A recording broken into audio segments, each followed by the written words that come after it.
7h26, hora de chamar o nosso comentarista, o Léo Grandini, que já está conectado. Léo, muito boa tarde, seja bem-vindo ao DN2 desta quinta-feira. Como vai, meu amigo? Tudo bem? Melhor agora, obrigado mais uma vez aí pela introdução e pelo convite. É um prazer enorme estar aqui.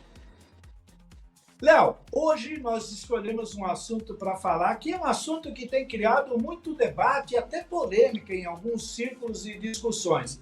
Eu vou falar sobre os 14 anos da lei de cotas.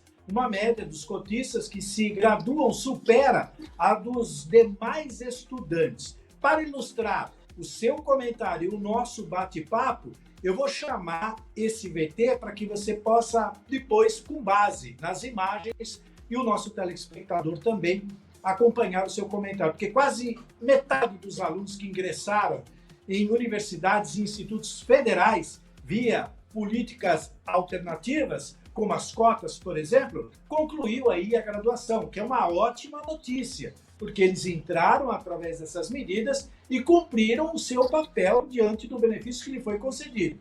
O levantamento revela que esse índice de diplomação supera o registrado entre os demais estudantes da rede pública. Quer dizer, houve um aproveitamento muito maior de quem recebeu as cotas do que efetivamente quem pagou ou quem acabou entrando pelo vestibular. Os dados reforçam a eficácia das ações de inclusão no ensino superior e a permanência acadêmica desses grupos. Vamos acompanhar o VT, que é do canal Gov, e na sequência você entra com seus comentários. Na tela do DN2. Aos 18 anos, a Yara vive um novo capítulo na vida. Neste ano, ela ingressou no curso de Direito na Universidade Federal de Goiás, graças à reserva de vagas destinadas a estudantes que concluíram o ensino médio na rede pública. Apesar das dificuldades, Yara, que é de uma comunidade quilombola, sabe que está realizando o sonho de muitos e diz que pretende se dedicar para conseguir o diploma. Então, são os primeiros desafios do dia, né? E aí, chegando aqui, a gente percebe na sala também que há muita diferença entre as realidades, porque a maioria das pessoas da minha sala, pelo menos, né, a maioria já é de renda alta, de uma realidade totalmente diferente. Então, quando a gente chega e vê essa realidade, a gente tem um baque, tipo assim, meu Deus, onde é que eu tô? Então, a gente fica tipo assim, será que eu realmente deveria estar aqui? Mas aí a gente vai percebendo, quando a gente conhece as pessoas que, tipo assim, estão na realidade parecidas com a nossa, tipo assim, é um direito nosso estar aqui também, sabe? E aí eu me sinto muito feliz em estar aqui representando o meu povo, porque nem todo mundo tem essa oportunidade. Yara faz parte de uma geração de estudantes que tem mudado o perfil do universitário brasileiro. Dados mais recentes do Censo da Educação Superior mostram que políticas afirmativas como a lei de cotas têm transformado as universidades, democratizando o acesso e redefinindo a função social. Sancionada em 2012, a Lei de Cotas garante a reserva de, no mínimo, 50% das vagas em universidades e institutos federais para estudantes da rede pública, pretos, pardos, indígenas, quilombolas, pessoas com deficiência e alunos de baixa renda. Atualmente, a renda familiar exigida é de até um salário mínimo por pessoa. Entre 2013 e 2024, mais de 1.400.000 pessoas ingressaram em instituições federais de ensino por meio de políticas de reserva de vagas.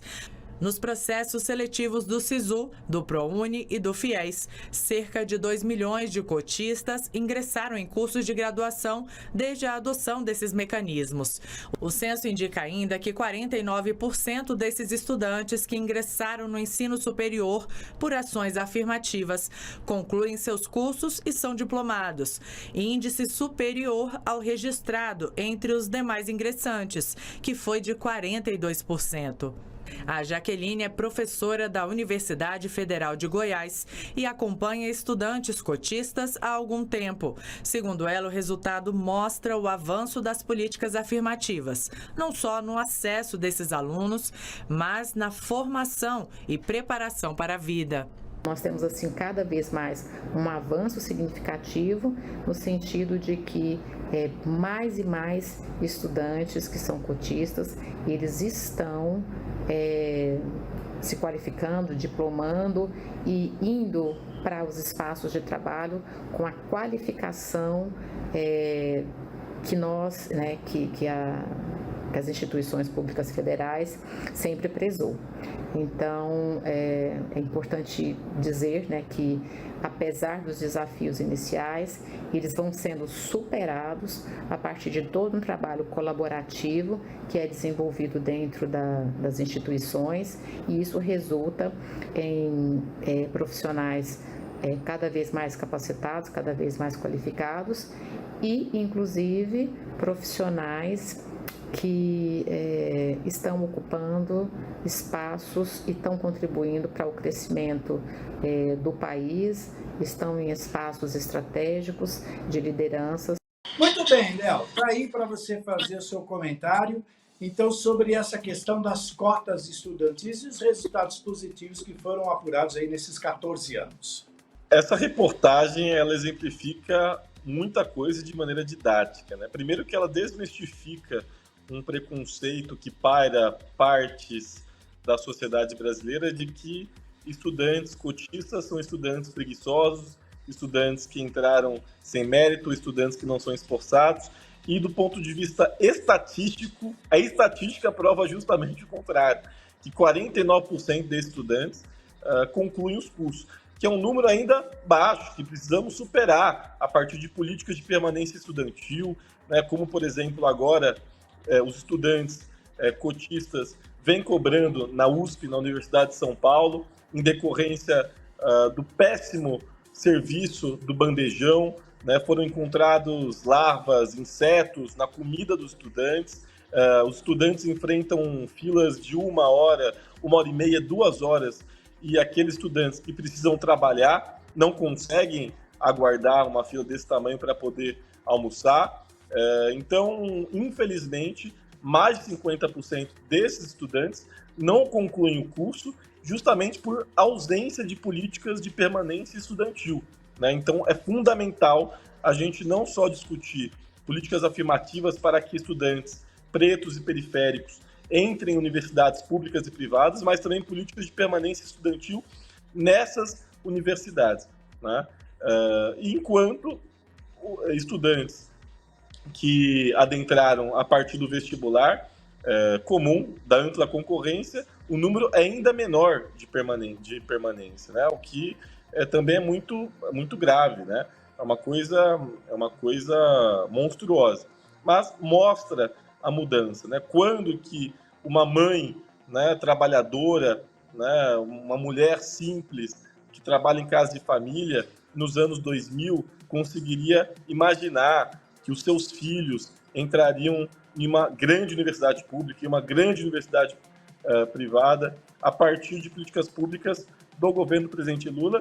E a lei de cotas, ela foi a cereja do bolo quando a presidenta Dilma a sancionou. Então, ela é fundamental e, sem ela, milhares de meninos e meninas pretas oriundas de escola pública jamais conseguiriam sonhar e ter o direito de ter uma vida melhor para si e para a sua família.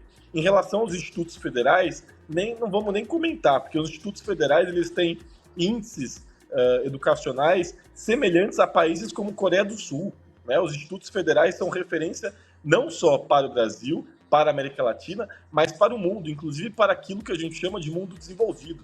Os institutos federais são uma joia rara, e em que, inclusive agora, no atual governo, estão ampliando, né? São Paulo vai ganhar mais um instituto federal agora aqui na Zona Norte de São Paulo.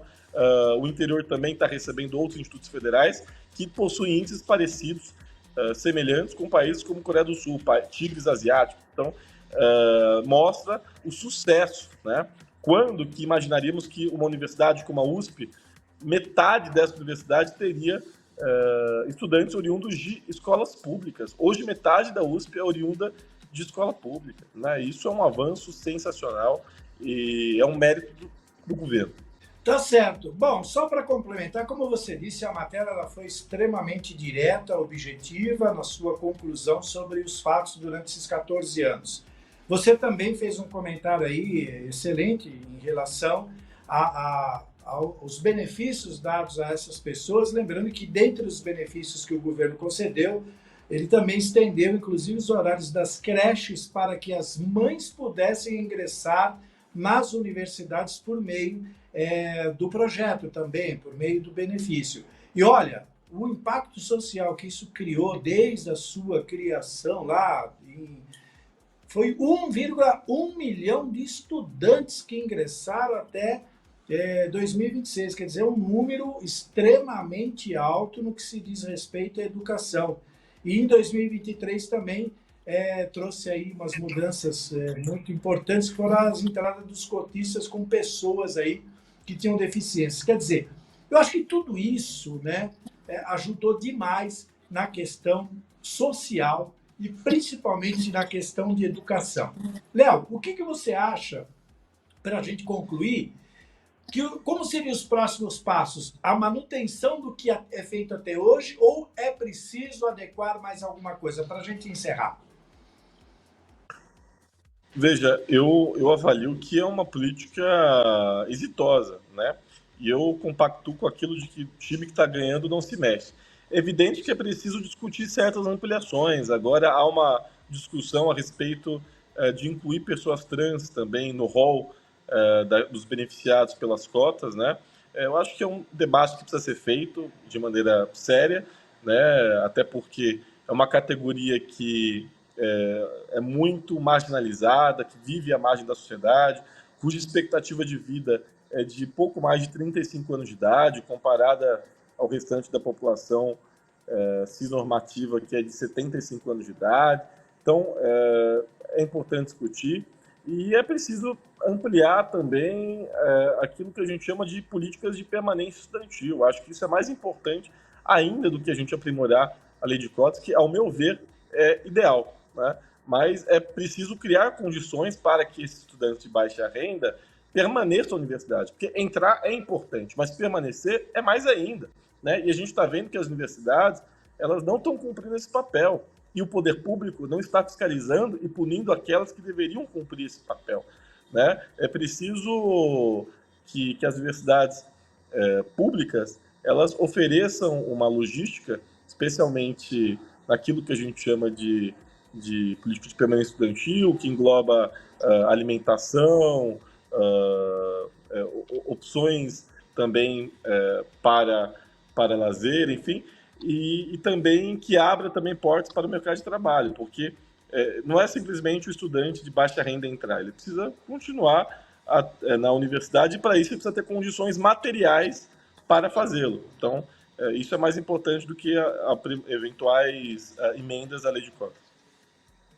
Legal. Léo Grandini fez aí a sua observação sobre esse tema tão importante e crucial para a nossa sociedade e para a nossa educação, sobre os 14 anos aí das cotas estudantis. Léo, muito obrigado. Quinta-feira que vem você está de volta para comentar outra ação do governo federal, sempre voltada às ações sociais para garantir aí os direitos da nossa população. Léo, aquele abraço, muito obrigado pela sua participação. A gente se vê na semana que vem. Está devendo uma visita no estúdio para que a gente faça juntos, ao vivo, num dia desse aí. Tá bom, Léo? Obrigado.